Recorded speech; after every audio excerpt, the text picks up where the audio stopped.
පින් සිද්ධ වෙන්න මේ ජීවිත ටික අපිට බේර ගන්න හම්බුණා. නැත්තම් මේ ජීවිත 69ම අද අනුතරේ.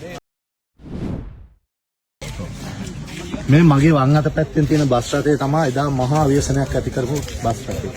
මේ බස් එකේ මගින් 69 දෙනෙක් පැමිණියා. එහා පැත්තේදී අපි මීටර් 600කට විතර එහායින් අපි මේ බස් රථයේදී නැවැත්තුවා. ටිකෝ යන්න එපා කොහොමත් මේ ගමන යන්න බෑ. ඔයාලා අතරමං වෙනවා කියලා. හැබැයි මේ රියදුරා කිසි දෙයක් ඇහුවේ නැහැ. අපි කියන දේ ඇහුවේ නැහැ. මොහුගේ හිතමතයි මොහු මේ ජීවිත ටිකත් අරගෙන මෙතනට ඇවිල්ලා මෙතනදී ඔහු මේ ජීවිත ටික අනතුරටපත් කරේ.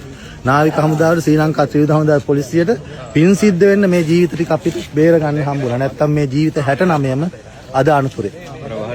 ඔව් මේ තමයි මේ ජීවිත 69ම ආරක්ෂා කරපු වහලය.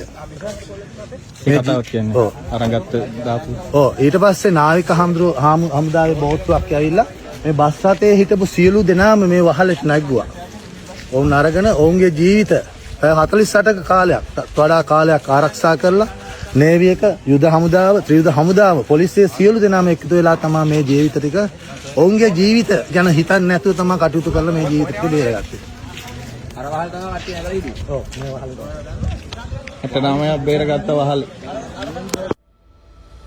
එසැන ජනතාවගේ තොරතුරු දැනගැනීමේ අයිතිය වෙනුවෙන්